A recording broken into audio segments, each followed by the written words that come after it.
আপনারা জানেন ভাঙড়ের মাটিতে যেভাবে সাধারণ মানুষের বিরোধীদেরকে রক্ত নিয়ে বর্তমান শাসক দল তারা যে খেলা করছে, এই শাসক দলকে বলবো এই রক্ত নিয়ে খেলাটা আপনারা বন্ধ করুন। কারণ আজ রক্ত নিয়ে আপনারা খেলছেন, আপনাদেরকে খেয়াল রাখতে হবে গত কয়েকদিন আগে এই চালতেবেড়িয়া অঞ্চলের এক তৃণমূলের নেতা, আমাদেরই বন্ধু, আমাদের এই এলাকার সুসন্তান, তাকে আপনারা রক্তাক্ত করেছেন, তাকে দুনিয়া থেকে শেষ করে দিয়েছেন। এই রক্তাক্ত খেলা, নোংরামু খেলা আপনাদেরকে বন্ধ করতে হবে। তাই আপনারা ঐক্যবদ্ধভাবে ভাঙড়বাসী আপনারা হাতে হাত রেখে, আপনারা কাঁধে কাঁধ মিলিয়ে শান্তি সম্প্রীতি বজায় রেখে, ঐক্যবদ্ধ বজায় রেখে আগামী 26-এর ইলেকশন যেন রক্তপাত 26-এর ইলেকশন হয়, এই আওয়াজ তুলতে হবে।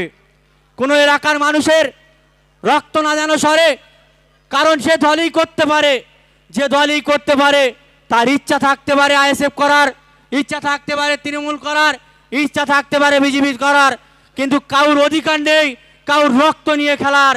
তাই আপনাদেরকে বলবো আপনারা সকলে ঐক্যবদ্ধভাবে, যারা বিগত দিন ভাঙড়কে একটা রক্ত নিয়ে খেলা চক্রান্ত করছিলেন, তাদেরকে সামনে 26-এ উৎখাত করার সময় 26-এ বিধানসভায় তাদেরকে উৎখাত করতে হবে।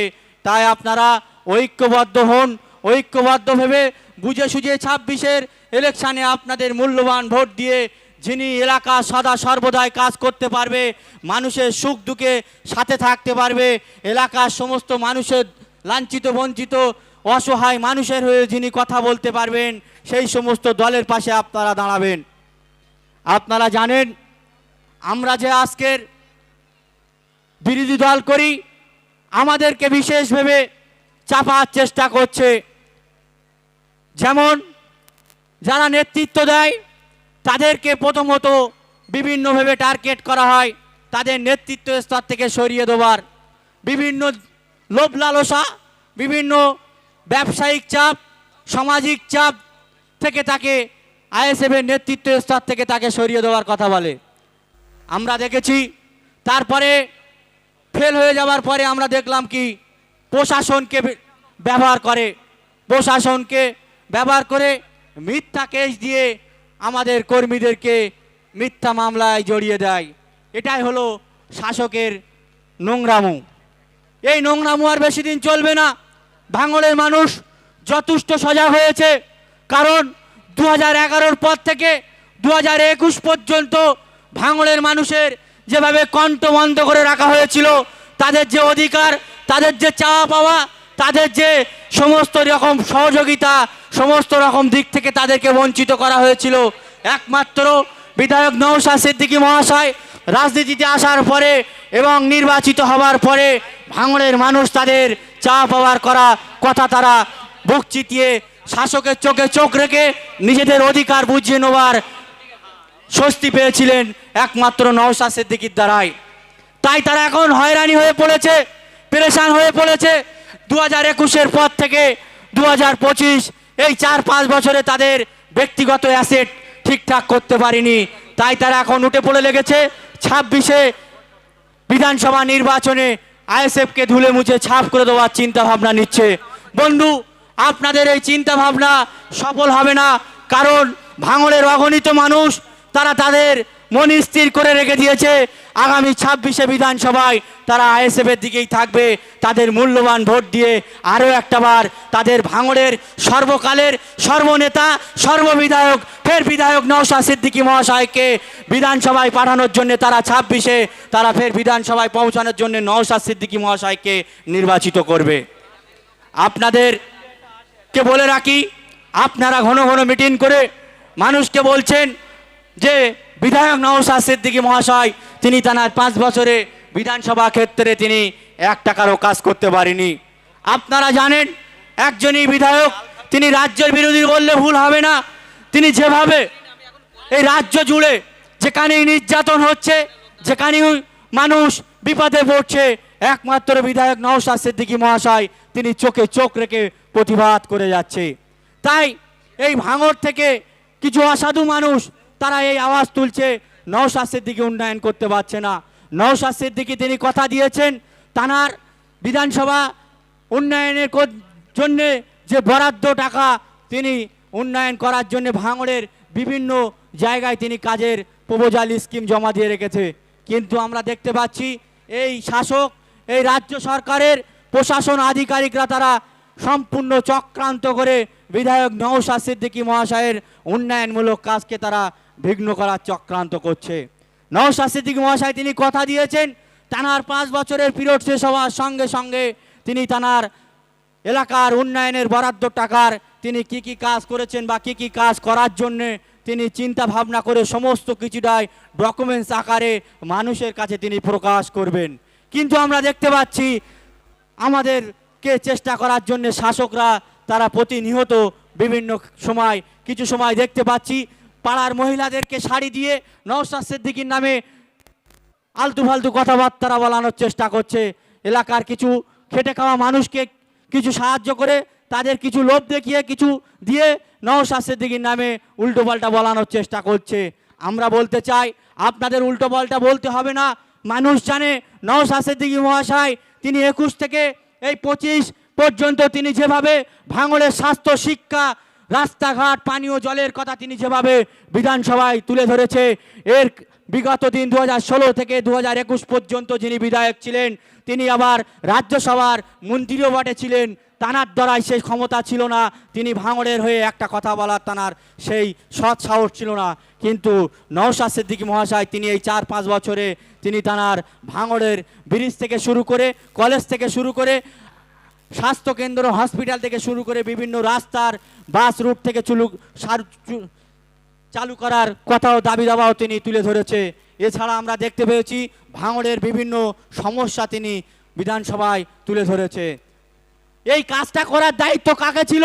কাজ ছিল রাজ্য সরকারটা তো নওশাদ সিদ্দিকীর দলের নেতৃত্বরা চালায় না, বা নওশাদ সিদ্দিকী সেখানকার চেয়ারের একটা চেয়ারের অংশ তিনি নয়, তো সম্পূর্ণটাই রাজ্য সরকারের দ্বারাই পরিচালিত হচ্ছে। তাহলে যদি আপনার এত উন্নয়ন করার দরদ থেকে থাকতো, ভাঙড়কে আপনি সোনার সাজানোর যদি আপনার স্বপ্ন থেকে থাকতো, নওশাদ সিদ্দিকীর কথাটা তদন্ত করে এলাকায় খতিয়ে দেখে সেই কাজের গুরুত্ব আপনারা দিচ্ছেন না কেন? কারণ দিচ্ছেন না আপনারা জানেন, নওশাদ সিদ্দিকীর কাজের যদি গুরুত্ব দেওয়া হয়, সেই কাজ যদি সঠিকভাবে হয়, এলাকাবাসী উপকৃত হয়, তাহলে আর তৃণমূলের ঝান্ডা বাঁধা লোক খুঁজে পাবে না, তৃণমূলের মিটিংয়ে চেয়ার ভরানো লোক খুঁজে পাবে না। তাই নওশাদ সিদ্দিকীকে চক্রান্ত করে তারা বঞ্চিত করছে। দম থাকলে নওশাদ সিদ্দিকী যে কাজগুলো দিয়ে রেখেছে আপনার রাজ্য সরকারকে বলুন, আপনি সেই কাজগুলো করিয়ে দিন। বর্তমান সময় দেখতে পাচ্ছি আমাদের যিনি এমপি আছেন যাদবপুর সংসদের, যাদবপুর লোকসভার, তিনিও নওশাদ সিদ্দিকীর কার্যকলাপের উপরে তিনিও আঙুল তুলছে, কথা বলছে। তানাকে বলতে চাই, আপনি তো এই ভাঙড় বিধানসভার লোক, আপনিও একজন এমপি, আপনিও জনপ্রতিনিধি, আপনারও নৈতিক দায়িত্ব আছে এই ভাঙড়ে উন্নয়ন করার। আপনার এখতিয়ারের মধ্যে এই বিধানসভাটা পড়ে, কেন এই বিধানসভার বিধায়কের কাজের টাকাগুলো ঠিকঠাকভাবে কাজে লাগানো হচ্ছে না কেন? আপনারও তো কৈফিয়ত দেওয়া দরকার। না নওশাদ সিদ্দিকী মাইনে তুলে এলাকায় ঘুরে ঘুরে বেড়াচ্ছে, আপনাকে বলতে হবে এর জবাব আপনাদের আগামী 26-এ মানুষ দিয়ে দেবে। আপনি এসে 2-4টে গান বলে আর নওশাদ সিদ্দিকীকে আপনি বলছেন কোনো কাজের নাই, আমি এই 1 বছরে কাজ করে দেখিয়েছি। আপনার মতন লাইট নওশাদ সিদ্দিকী 2021-এর পর থেকে বিভিন্ন দপ্তরে তিনি জমা দিয়ে রেখেছিলেন তানার বরাদ্দ টাকা থেকে কাজ করার জন্যে, কিন্তু আপনাদের পরিচালিত জেলা শাসক বলেন বা রাজ্য শাসক বলেন, ক্ষমতা নেই তারা সঠিকভাবে সেই কাজগুলো দ্রুত সঙ্গে করানোর। আপনার কাছে অনুরোধ থাকবে আপনিও নওশাদ সিদ্দিকী সঙ্গ দিয়ে বিশেষ করে এই কাজের ক্ষেত্রে আপনারও দরকার যে আপনার বিধানসভার একজন বিধায়কের বরাদ্দ টাকা, উন্নয়নের টাকার কেন কাজ হচ্ছে না, প্রয়োজনে আপনি কথা বলুন। আপনি যদি সত্যি ভাঙড়কে গড়ে তোলার স্বপ্ন থাকে, ভাঙড়কে উন্নয়নের করার আপনার যদি চিন্তা ভাবনা থাকে, তাহলে আপনিও আমাদের সাথে কথা বলুন, বসুন। আমরা যারা জনপ্রতিনিধি আসি আমাদের সঙ্গে সঙ্গ দিন। এই জেলার একমাত্র আমি জেলা পরিষদের সদস্য, আপনারা জানেন জেলা পরিষদের ক্ষেত্রে অন্য নিয়ম, স্থায়ী কমিটি সিদ্ধান্ত করবে কোন মেম্বারের কত টাকা কাজ দেওয়া হবে, কোন মেম্বারের এখতিয়ারে কী কী কাজ দেওয়া হবে, সম্পূর্ণটাই স্থায়ী কমিটির সিদ্ধান্ত নয়। মাত্র আমি 85 জনের মধ্যে 84 জনা শাসকের একামাত্র ভাঙড়ের মহিউদ্দিন মোল্লা, হাসানুজ্জামান, রেজাউল গাজী ভাইদের রক্তে, তাদের জীবনদানের বলিদানে আজ আমি নির্বাচিত হয়ে জেলা পরিষদে গিয়েছি। ঠিক তদারূপ আমাদের জেলা পরিষদের ঠিক এইভাবেই আমাদেরকে বঞ্চিত করা হচ্ছে। আমি 2023-এর পর থেকে এই 2025 দু বছরে কিছু কম বেশি আমার নির্বাচনীয় কেন্দ্রের ক্ষেত্রে বেশ কিছু রাস্তা, বেশ কিছু ড্রেন, বেশ কিছু কল, বেশ কিছু জায়গায় লাইটের কথা ও মুখী বেশ সামনাসামনি বিভিন্ন কর্মাধ্যক্ষ সহ সভাধিপতি ম্যাম থেকে শুরু করে সভাধিপতি স্যার এবং এডিএম জেডপি স্যার থেকে শুরু করে বিভিন্ন আধিকারিকদের সঙ্গে আমি কথা বলেছি। বলে দেখলাম তারা কোনো রকমভাবে আমার কথা কর্ণপাত করছে না, তারা শুধু বলছে দেখছি হবে হবে হবে করে। কিন্তু আমি জানি ঠিক সময় আমাদেরকে এই ভাঙড়ের যারা আমাদেরকে বিভিন্নভাবে তারা চাপার চেষ্টা করছে, তারা আওয়াজ তুলবে যে জেলা পরিষদ হিসেবে তিনি কি কাজ করেছে। আমি অতটা কাঁচা নয়, আমার যথেষ্ট জ্ঞানে, ক্ষুদ্র জ্ঞানে আমি আমার এলাকার যে সমস্ত কাজের কথা বলেছি সমস্তটাই লিপিবদ্ধ করে স্ট্যাম্প সই করে রিসিভ আকারে রেখে দিয়েছি। কয়েকদিন আগে ভাঙড়ের কয়েকটি যুবক যারা ভাঙড়কে নিয়ে সদা সর্বদাই ভাবে, তারা আওয়াজ তুলেছিলেন বিভিন্ন ফেসবুকের মাধ্যমে যে ভাঙড়ের 3টি 2 নম্বর ব্লকের জেলা পরিষদ সদস্য আছে, তাদের কাজের খতিয়ান কি এবং তারা কোথায়, তাদেরকে দেখতে পাওয়া যাচ্ছে না। যথারীতি আমি তাদেরকে কমেন্টের মাধ্যমে তাদের জবাব দিতে থাকি, তাড়াতাড়ি যেগুলো আমি কাজ দিয়ে রেখেছিলাম জমা সেগুলো প্রকাশিত করি। কিন্তু সেখানে অনেক শাসকের আইডি সেলের তাবর নেতারা আছে, তারা কিন্তু কমেন্ট করার সাহস পায়নি। কারণ আমি যে কমেন্টগুলো করেছি যথেষ্ট প্রমাণ নিয়ে এবং স্ট্যাম্প সিল নিয়ে প্রমাণ করেছি, তারা কেউ কমেন্ট করা তাদের ক্ষমতা নেই। কিন্তু আর 2টি জেলা পরিষদের কোনো রকম তাদের উত্তর পাওয়া যায়নি। আপনাদেরকে বলবো, আপনারা আমাদের যেভাবে পাশে আছেন, সাথে আছেন, আস্থা ভরসা রাখবেন। আপনাদের কথা আমরা সদা সর্বদাই ভেবে থাকি, চিন্তা ভাবনা করে থাকি এলাকায় কিভাবে রাস্তাঘাট, শিক্ষা প্রতিষ্ঠান, স্বাস্থ্য প্রতিষ্ঠান কিভাবে সৌন্দর্য হয়ে ওঠে, সমস্ত কিছুটাই আমাদের নখদর্পণে আছে। কিন্তু এই শাসক তারা চক্রান্ত করে আইএসএফের যারা জনপ্রতিনিধি, বিধায়ক থেকে শুরু করে জেলা পরিষদ, পঞ্চায়েত সমিতি, গ্রাম পঞ্চায়েত সদস্য, তাদেরকে বিভিন্নভাবে তাদেরকে বঞ্চিত করছে। কিন্তু আপনাদেরকে খেয়াল রাখতে হবে, আপনারা যদি আমাদেরকে আরও একটাবার সুযোগ দেন, 26-এ যেভাবে শাসক এখন উন্নয়নের কথা বলে বেড়াচ্ছে, এই উন্নয়ন নওশাদ সিদ্দিকী করার কথাবার্তা তিনি অঙ্গীকারবদ্ধ হয়েছিলেন, কিন্তু নওশাদ সিদ্দিকীকে করতে দিচ্ছে না। এখন ওরা বলছে আমরা করব, কিন্তু এই কাজের পিছনে জানার প্রথম অবদান তিনি একমাত্র ভাঙড়ের মানুষের ভোটে নির্বাচিত বিধায়ক নওশাদ সিদ্দিকী মহাশয়। তাই আপনারা আবার যদি আমাদেরকে পুনরায় নির্বাচিত করতে পারেন, ভাঙড়ের মানুষ যেভাবে শান্তিতে আছে শান্তিতেই থাকবে।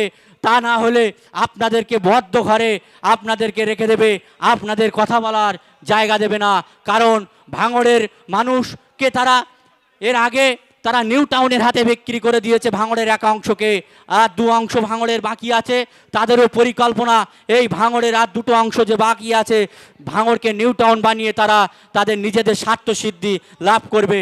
কারণ বিধায়ক নওশাদ সিদ্দিকী মহাশয় থাকলে ভাঙড়ের খেটে খাওয়া কৃষকের 3 ফসলের চাষি জমি সরকারের বাবুদের হাতে বা প্রমোটারদের হাতে, দালালদের হাতে তিনি তুলতে দেবে না।